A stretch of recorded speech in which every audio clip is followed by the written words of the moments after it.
বিদেশে আমি চলে যাব ভাই, তাড়াতাড়ি আমার কেউ টিকিটটা পাঠান। কালকে আর্জেন্টিনা যে খেলা দেখাইছে ভাই, তাতে হয়তো বা আমার আর এই দেশে থাকা হবে না। আমি উগান্ডা পাড়ি দিব বিদেশে।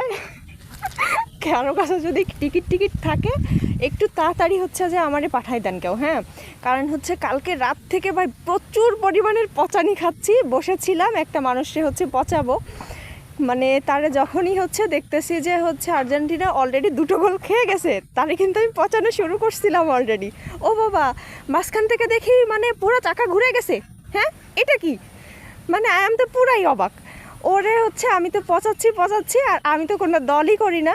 দেন ও আমারে তো পচানো শুরু করছে যে হ্যাঁ আর্জেন্টিনা জিতছে। আমি পরে বিশ্বাস করতে পারি না, কারণ 2টা গোল যখন খেয়ে গেছে তখন কিন্তু আমি আর খেলাই দেখি নাই টোটালি। কিন্তু পরবর্তীতে ও যখন হচ্ছে যে আমারে বলছে, তখন আমি হচ্ছে যে আমার ভাগিনার কাছে জিজ্ঞেস করতেছি, ও আবার ব্রাজিল করতো। দেন হচ্ছে যে ও তারপরেও দেখছে যে আর্জেন্টিনার খেলা দেখি আর কি, আর্জেন্টিনা হচ্ছে যে যদি হেরে যায় তাহলে আমার থেকে বেশি খুশি কেউ হবে না, কারণ আমার হচ্ছে ভাবি ভাইয়া ওরা সবাই হচ্ছে আর্জেন্টিনার সাপোর্টার। হ্যাঁ, কিন্তু আমি মাঝখান থেকে কোনো দলই করি না, যার জন্য হচ্ছে যেই হারুক না কেন আমি পচাইতে সুবিধা পাই, সত্যি কথা যেটা।